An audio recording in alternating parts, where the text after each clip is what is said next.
کارٹلنگ میں مبینہ طور پر مارے جانے والے چرواہوں پر ہونے والا پروپیگنڈا آخر حقیقت کیا ہے؟ کچھ اہم سوالات۔ 29 مارچ 2025 کو خیبر پختونخوا کے ضلع مردان کے علاقے کارٹلنگ میں سیکیورٹی فورسز کی ایک کامیاب کارروائی میں 15 سے زائد خوارج ہلاک کیے گئے۔ اس آپریشن کے فوراً بعد سوشل میڈیا پر ایک مخصوص سیاسی جماعت نے پروپیگنڈا شروع کر دیا کہ اس کارروائی میں عام شہریوں کو بھی نشانہ بنایا گیا ہے۔ بعد میں یہ دعویٰ کیا گیا کہ ہلاک ہونے والے بعض افراد چرواہے تھے۔ یہ پروپیگنڈا کئی بنیادی سوالات کو جنم دیتا ہے جن کے جوابات تلاش کرنا ضروری ہے۔ اگر پی ٹی آئی کے سیاست دانوں کا یہ دعویٰ درست مان لیا جائے کہ پہاڑوں کے اوپر دہشت گردوں کی بجائے چرواہے تھے جن کو ڈرون کا نشانہ بنایا گیا، تو ان کی لاشوں پہ گولیوں کے نشان کیوں تھے؟ نارمل حالات میں ڈرون حملے میں مارے جانے والوں کی لاشیں ناقابل شناخت ہوتی ہیں۔ اگر مارے جانے والے واقعی ایک ہی خاندان کے افراد تھے تو ان میں صرف مردوں کی اکثریت کیوں تھی؟ 8 جوان مرد اور صرف 2 عورتیں کیوں؟ خاندان کے دیگر افراد خاص طور پر بچے کہاں ہیں؟ عام طور پہ خوارجیوں کی تشکیل کسی بھی علاقے میں جا کے ایک خاندان کو کھانے پینے کی ذمہ داری دیتی ہے۔ یہاں مرنے والوں کی تعداد اس بات کو ظاہر کرتی ہے کہ یہ سہولت کاروں کا ایک خاندان تھا جس میں آپریشن کے وقت ان کے ساتھ خوارجی بھی شامل تھے۔ یہ در حقیقت خوارج کا ایک گروہ تھا جسے مقامی سہولت کار مدد فراہم کر رہے تھے۔ یہ تمام لوگ آپریشن میں مارے گئے۔ اگر ڈرون حملوں میں دہشت گردوں کو نشانہ بنایا گیا تھا تو ان چرواہوں کو گولیاں کہاں سے لگیں؟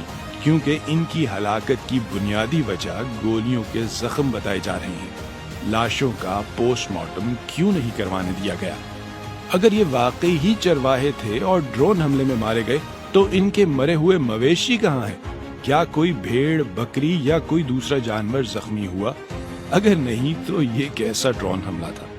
اگر مارے جانے والے لوگ واقعی چرواہے تھے تو مارچ کے مہینے میں وہ سوات جیسے سرسبز علاقے کو چھوڑ کر 60 کلومیٹر دور کارٹلنگ کے خشک پہاڑوں میں بکریاں چرانے کیوں گئے؟ باوثوق ذرائع کے مطابق ان چرواہوں کی لاشیں مسلح افراد نے گاؤں والوں کے حوالے کی۔ سوال یہ ہے کہ یہ مسلح افراد کون تھے؟ اگر یہ چرواہے مقامی تھے تو ان کا کوئی رشتہ دار سامنے کیوں نہیں آیا؟ کیا یہ حقیقت نہیں کہ جس پہاڑی علاقے میں حملہ ہوا وہاں 2008 سے دہشت گردوں کے ٹھکانے تھے؟ مشہور دہشت گرد محسن باقر جس کے سر کی قیمت 7 ملین اور اس کا سیکنڈ ہینڈ کمان عباس جس کے سر کی قیمت 5 ملین مقرر تھی، اسی علاقے میں مارے گئے تھے۔ یہ وہی آپریشن تھا جس میں پولیس آفیسر ایس پی اعجاز خان بھی شہید ہوئے تھے۔ ان افراد کا ایک ایسے پہاڑی علاقے میں موجود ہونا جہاں عام طور پر اس موسم میں چرواہے نہیں جاتے، کیا ان کے دہشت گردوں سے تعلق کو ثابت نہیں کرتا؟ کیا یہ ممکن نہیں کہ خوارجیوں نے ان نام نہاد چرواہوں کو سیکیورٹی اداروں کا جاسوس سمجھ کر خود ہی قتل کر دیا ہو؟ کیا مقامی افراد اس حقیقت کو جھٹلا سکتے ہیں کہ کارٹلنگ کے پہاڑوں میں ہمیشہ سے دہشت گردوں اور جرائم پیشہ افراد کے ٹھکانے تھے؟ عین ممکن ہے کہ انہی لوگوں نے خود ہی پروپیگنڈا کر کے اصل شواہد کو مسخ کرنے کی کوشش کی ہو۔ کیا پی ٹی آئی کا اس آپریشن کے خلاف سوشل میڈیا پر پروپیگنڈا کرنا دہشت گردوں کی حمایت کے مترادف نہیں؟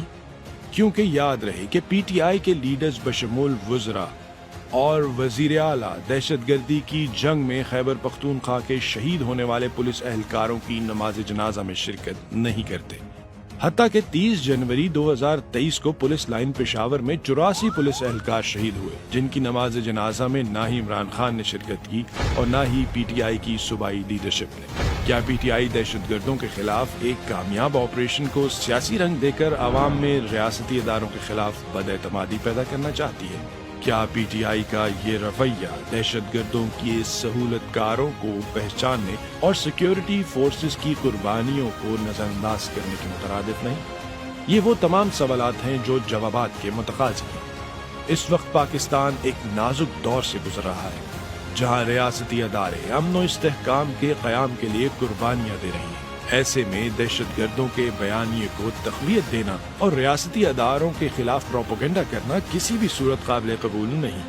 ہمیں بطور قوم سچ کو سمجھنا ہوگا اور دہشت گردوں اور ان کے سہولت کاروں کے خلاف متحد ہو کر کھڑا ہونا ہوگا۔ یاد رہے یہ جنگ ہماری بقا کی جنگ ہے اور ہمیں اسے ہر صورت جیتنا ہے۔